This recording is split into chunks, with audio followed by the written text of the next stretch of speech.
বাংলা বর্ষপঞ্জিতে বর্ষা পার হয়ে শরৎ এলেও প্রকৃতিতে এর প্রভাব পড়েনি। প্রায় প্রতিদিনই ঝরছে হালকা থেকে মাঝারি বৃষ্টি। এখানে সেখানে জমছে পানি, যেখান থেকে বিস্তার করছে এডিস মশা। বছর জুড়ে ডেঙ্গু ও চিকুনগুনিয়া রোগী থাকলেও সম্প্রতি হাসপাতালগুলোতে বেড়েছে এই সংখ্যা। শুরুতে জ্বর, পরে পেট ব্যথা, বমি ও মাথা ব্যথা নিয়ে ভর্তি হচ্ছেন তারা। অনেককে যেতে হচ্ছে আইসিইউ পর্যন্ত।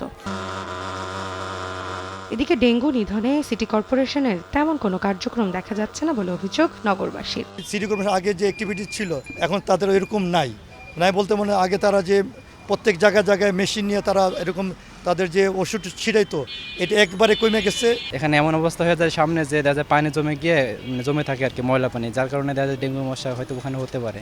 যারা হচ্ছে যে এটা নিয়ে কাজ করে সরকারের পক্ষ থেকে ওরা এগুলো নিয়ে সিরিয়াস না, কারণ ওরা মশার ওষুধ দিয়ে দেখি সেটাও ঠিকঠাক দেয় না। রেগুলার যদি এগুলা নিয়ে কাজ করতো, পরিষ্কার পরিচ্ছন্ন থাকতো, তাহলে ডেঙ্গুর প্রাদুর্ভাবটা এরকম হইতো না। চলতি বছরে ডেঙ্গুতে সবচেয়ে বেশি 61 জনের মৃত্যু হয়েছে ঢাকা দক্ষিণ সিটি কর্পোরেশন এলাকার হাসপাতালে। আর ঢাকার বাইরে দ্বিতীয় সর্বোচ্চ 18 জন রোগীর মৃত্যু হয়েছে বরিশাল ও চট্টগ্রাম বিভাগে। তবে ডেঙ্গুর টিকা আমদানি করা সহ ডেঙ্গু প্রতিরোধে সিটি কর্পোরেশনের কার্যক্রম বাড়ানোর তাগিদ বিশেষজ্ঞদের।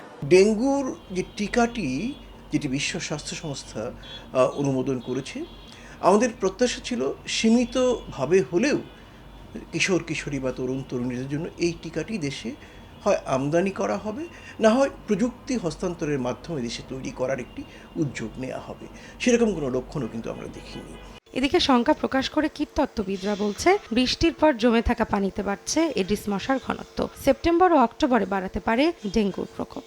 এ মাসে ডেঙ্গু বাড়ার একটি ঝুঁকি তৈরি হবে, কারণ বৃষ্টি যখন থেমে যাবে ছোট বড় পাত্রগুলোতে যে পানি জমা হবে সেই পানিগুলোতে এডিস মশার প্রজনন হবে এবং ডেঙ্গু মৌসুম কিন্তু আবার শুরু হবে। আগস্ট মাসে কিছুটা কমে গেলেও আমাদের স্বস্তি নিঃশ্বাস ফেলার কোনো সুযোগ নেই। সেপ্টেম্বর মাসে এবং অক্টোবর মাসে ডেঙ্গুর ঝুঁকি কিন্তু আরও বাড়ার একটি সম্ভাবনা আমরা দেখছি। ডেঙ্গু ঠেকাতে মশক নিধনে জনসম্পৃক্ততার পাশাপাশি সিটি কর্পোরেশনের কার্যক্রম বাড়ানোর বিকল্প নেই বলে মনে করেন বিশেষজ্ঞরা। রৌনক নিয়ন্তা, সময় সংবাদ, ঢাকা।